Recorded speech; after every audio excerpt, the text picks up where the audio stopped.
Independence Day! Huh? No!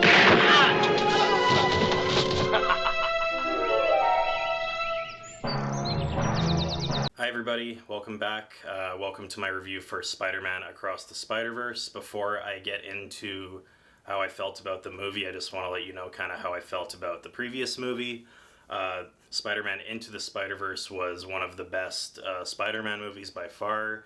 I think the only one that succeeds it in my personal ranking would be Spider-Man 2, just because I think that is the best told story of the entire series, plus it's like the most nostalgic one for me. But Into the Spider-Verse was like, of the modern era, probably the best Spider-Man movie, and it's like every frame of that movie is just genius with the amount of effort and attention to detail the animators put into just the environments, the art style, the various like different designs for each world, and it was so refreshing to see an animated superhero movie in theaters, because you know most of the time when you see an animated DC or Marvel movie, it's like a straight to video thing.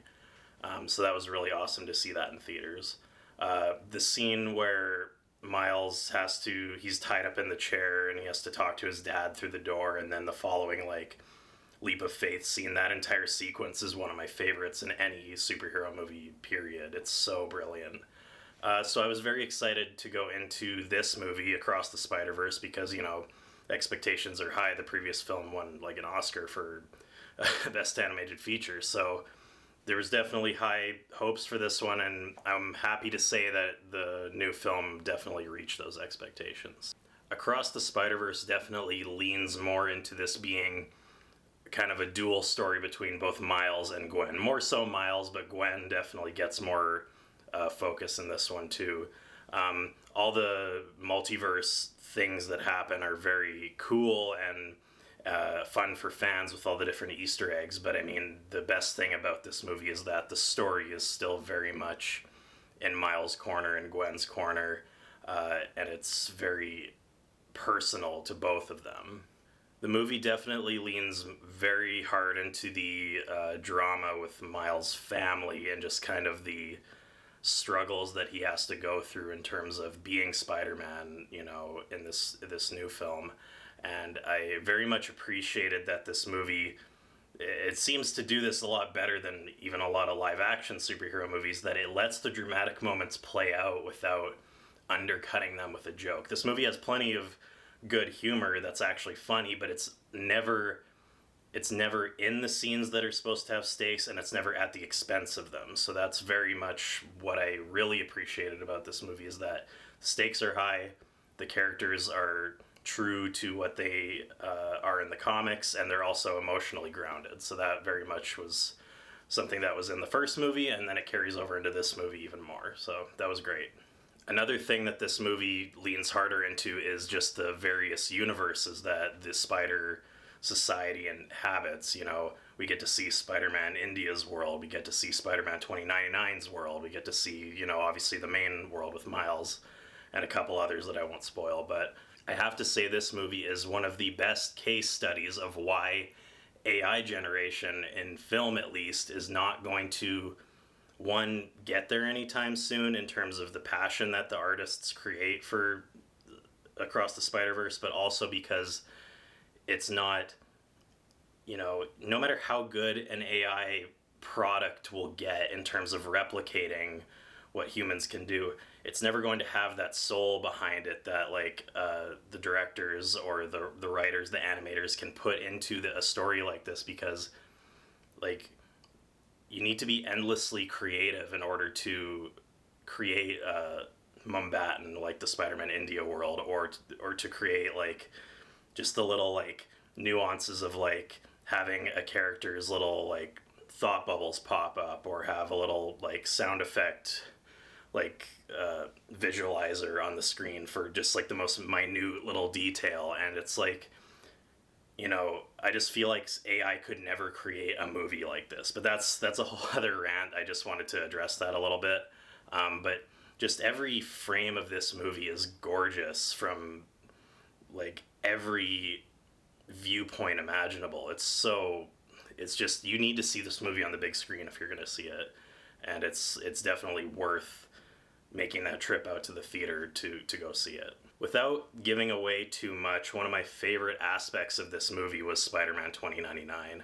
He serves a role that you might not expect him to serve, and it's very much, if you're a hardcore fan of this character, you might not appreciate some of the deviations that are made, but for me, I know this character's history, but I appreciated the risks that the filmmakers took with him because, it served the story perfectly, and it's all in service of Miles having this kind of crisis of a decision that he has to make in the movie, and that's the centerpiece of the entire film. So I really appreciated the entire genesis of why they included Spider-Man 2099 in this movie, and also he was just cool.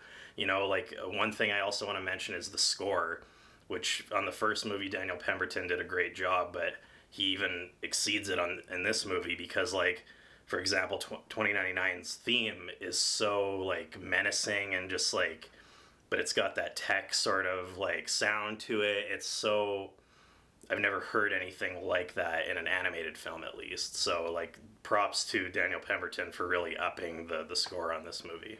I think whether you are a comic book fan, a kid who likes animated movies, or just a fan of animated movies as an adult, or just a casual adult moviegoer, I think this movie appeals to everybody on some level, just in terms of whatever you're looking for, this movie has it, and it's going to entertain you, it's going to excite you.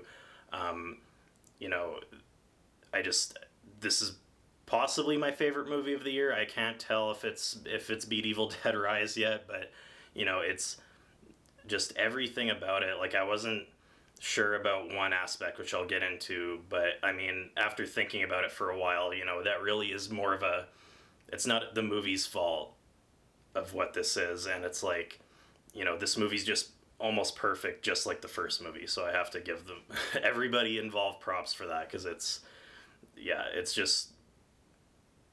one of those movies that you just don't see that often anymore, especially in the comic book space. The negative that I'm going to get into right now, and it's not even really a negative, it was more just an inconvenience or something. I couldn't I think with time this will go away, and I'll explain, because the movie is very much a part one to this two-part story with Beyond the Spider-Verse, which comes out next year, because you don't get a satisfying conclusion at all in this movie. It leaves on a cliffhanger.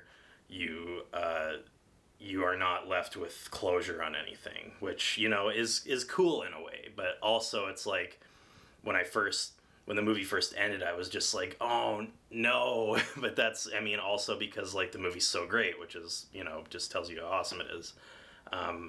So at first I was oh, I can't really judge this as a complete movie because of that, but I'm going to put that aside just because I think that's not the movie's fault. That's just their vision for this story, and that means that the next part will conclude it, and hopefully it'll be just as amazing. So with all that being said, I'm going to give Spider-Man Across the Spider-Verse a 10 out of 10. It's been a great year for blockbusters, I have to say, so far. I think that it is a very good thing, actually, that Sony held on to the rights for Spider-Man, because I think, as good as the MCU stuff is, and I do think Spider-Man No Way Home was definitely the MCU trilogy kind of finally taking the steps to be a true Spider-Man movie. I feel had the rights fully reverted to Marvel and Disney, we wouldn't be getting as creative of movies as we get with Into the Spider-Verse and Across the Spider-Verse, and we wouldn't have had the great movies like the Raimi trilogy, or even parts of the Andrew Garfield movies, So I'm very happy that there's kind of this sharing between Sony and Marvel on Spider-Man, because you get to have so many just different visions for this character. So I'm very happy with that whole situation. With that being said, guys, thank you for watching. I do have a review coming on June 6th for a movie called The Flash. I have seen it. I can't really talk about it because I'm not sure what the embargo restrictions are. That's when the embargo lifts. And I'm not sure. I'm not really a professional reviewer by any means, so I'm not sure if that even applies to me, but I don't want to chance it. So June 6th, I will have a review out for The Flash. I got to see it last week, so that's really exciting. So with that being said, thank you for watching, and I'll see you again soon.